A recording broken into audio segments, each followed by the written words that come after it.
एक बुढ़िया की कहानी। जान बची लाखों पाए, शाम को बची सुबह फिर आए। एक ऐसी लोक कहानी जिसे मैं बचपन में सुना था। एक अनाथ बुढ़िया किसी तरह जो अपना जीवन यापन कर रही थी, अचानक उसे एक दिन अपने मायके की याद आई और वह दोपहर बाद चल दी। वह अपने द्वारा लकड़ी की एक गाड़ी बनाई थी जो उस समय काठ गाड़ी के नाम से जानी जाती थी। 2.5 कोस की दूरी भी तय करनी थी उसे। जाते जाते रास्ते में ही शाम हो गई, फिर भी हिम्मत न हारकर वह हाथ गाड़ी चलाती चली जा रही थी। अचानक 2 सियार आए और गाड़ी को रोक दिए। बुढ़िया ने पूछा, क्या बात है, तुम लोगों ने मेरा रास्ता क्यों रोक लिए, हमें जाने दो। सियार बोला, कहाँ जा रही है बुढ़िया, तुझे तो हम लोग मारकर खाएंगे, अब कई दिन से हम लोग भूखे हैं। बुढ़िया उनकी बात सुनकर दंग रह गई, फिर बड़ी चालाकी से उन्हें समझाए और वे मान गए। हुआ यूं कि बुढ़िया बोली, देखो मेरे आगे पीछे कोई नहीं है। मायके में भाई की बीबी यानी भाभी की तबीयत बहुत खराब है, मैं उन्हीं को देखने जा रही हूँ।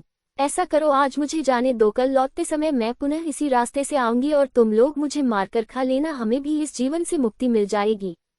सियार मान गए उस बुढ़िया की बातें और उसे जाने दिया।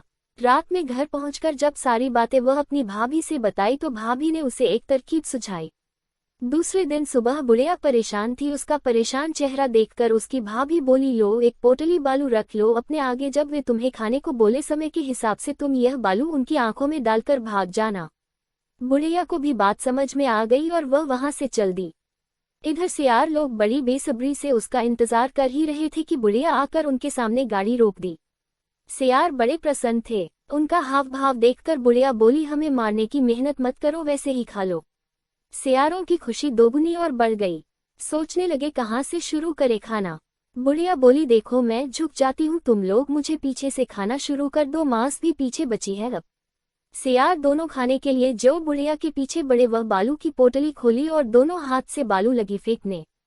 सियार बालू से चौंधियाने लगे और बुढ़िया वहां से अपनी जान बचाकर भाग गई।